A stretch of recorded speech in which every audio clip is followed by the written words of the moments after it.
प्रिय भक्तजनों, स्वागत है आपका मेरे YouTube चैनल दिव्य भक्ति और ज्ञान पे।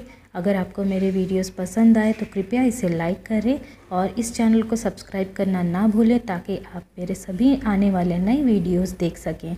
धन्यवाद।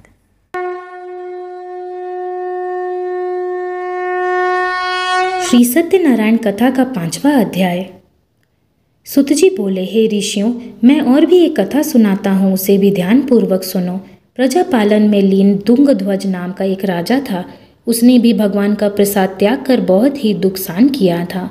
एक बार वन में जाकर वन्य पशुओं को मारकर वह बड़ के पेड़ के नीचे आया। वहां उसने ग्वालों को भक्ति भाव से अपने बंधुओं सहित सत्यनारायण भगवान का पूजन करते देखा। अभिमानवश राजा ने उन्हें देखकर भी पूजा स्थान में नहीं गया और न ही उसने भगवान को नमस्कार किया। ग्वालों ने राजा को प्रसाद दिया, लेकिन उसने वह प्रसाद भी नहीं खाया और प्रसाद को वहीं छोड़कर अपने नगर को चला गया। जब वह नगर में पहुंचा तो वहां सब कुछ तहस नहस हुआ पाया तो शीघ्र ही समझ गया कि वह भगवान ने ही किया है। वह दोबारा ग्वालों के पास पहुंचा और विधि पूर्वक पूजा करके प्रसाद खाया तो श्री सत्यनारायण भगवान की कृपा से सब कुछ पहले जैसा हो गया।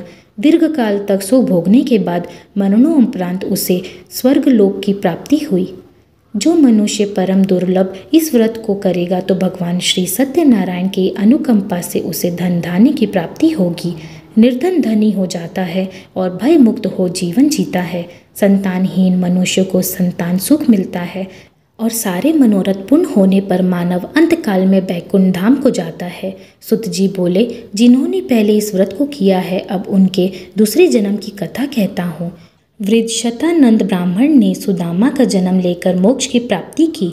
लकड़हारे ने अगले जन्म में निषाद बनकर मोक्ष की प्राप्ति की।